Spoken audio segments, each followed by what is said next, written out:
Once, in a quiet mountain town, there lived a man who carried a ring of keys everywhere he went.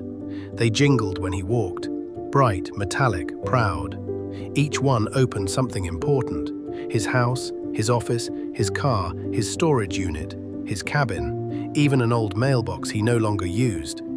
People in town would hear the sound of those keys and nod with respect.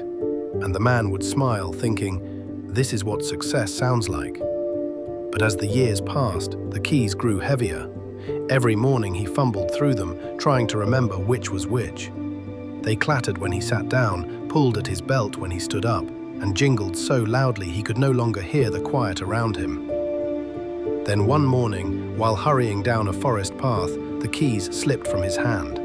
They hit the dirt with a dull, heavy sound, and for the first time, he didn't bend to grab them.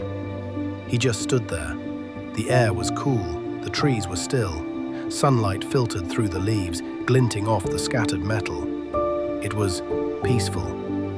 After a long silence, he knelt down and picked up just one, the small, weathered key to his cabin by the lake. He left the rest lying in the dirt.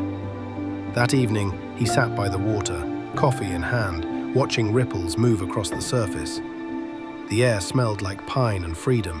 He smiled, because that single key had opened far more than a door. It had unlocked his peace. The man's keys are more than metal. They're symbols of everything that clutters our lives, our endless obligations, our possessions, our distractions. For thousands of years, sages and poets have praised simplicity, not because it's dull, but because it clears space for meaning. And yet today, many dismiss it as lame, boring, or unambitious. Why?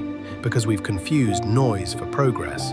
Because we worship busyness and mistake stillness for weakness. Because a person who needs less cannot easily be sold to or controlled, and that kind of freedom threatens the system. Because luxury photographs better than fulfillment, and peace, being invisible, doesn't go viral. And finally, because simplicity takes strength.